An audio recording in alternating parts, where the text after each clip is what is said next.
Hello, good morning, welcome to my blog.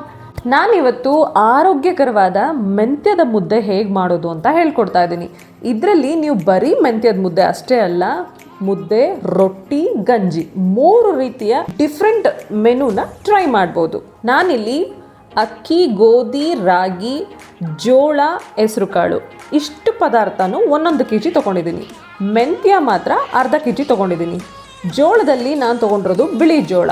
ಇಷ್ಟು ಬೇಳೆಕಾಳುಗಳನ್ನು ಚೆನ್ನಾಗಿ ನೀರಲ್ಲಿ ತೊಳೆದು 1 ರಾತ್ರಿ ಪೂರ್ತಿ ನೀರಲ್ಲಿ ನೆನೆಸಿ ನೆಕ್ಸ್ಟ್ ಡೇ ಅದನ್ನು ಮೊಳಕೆ ಕಟ್ಟಿ ಈ ರೀತಿ ಬಿಸಿಲಲ್ಲಿ ಒಣಗಾಕಿದ್ದೀನಿ. ಚೆನ್ನಾಗಿ ಒಣಗಿದ ಮೇಲೆ ಈ ಎಲ್ಲ ಬೇಳೆಕಾಳುಗಳನ್ನು ಈ ರೀತಿ ಡ್ರೈ ರೋಸ್ಟ್ ಮಾಡ್ಕೋಬೇಕು.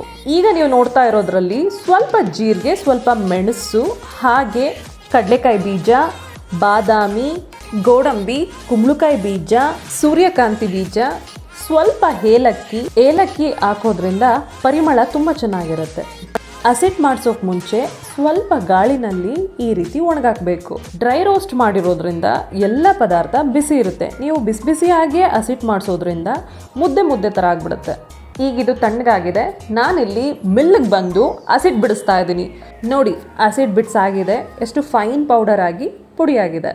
ಇಲ್ಲೀಗ ಮೆಂತ್ಯ ಮುದ್ದೆ ಮಾಡಿ ತೋರಿಸ್ಕೊಡ್ತಾ ಇದ್ದೀನಿ. ಒಂದು ಪಾತ್ರೆಯಲ್ಲಿ 1.5 ಗ್ಲಾಸಷ್ಟು ನೀರು ಹಾಕೊಳ್ಳಿ. ಇದು ಮೆಂತ್ಯ ಮುದ್ದೆ ಆಗಿರೋದ್ರಿಂದ ಸ್ವಲ್ಪ ಕಹಿ ಬರುತ್ತೆ.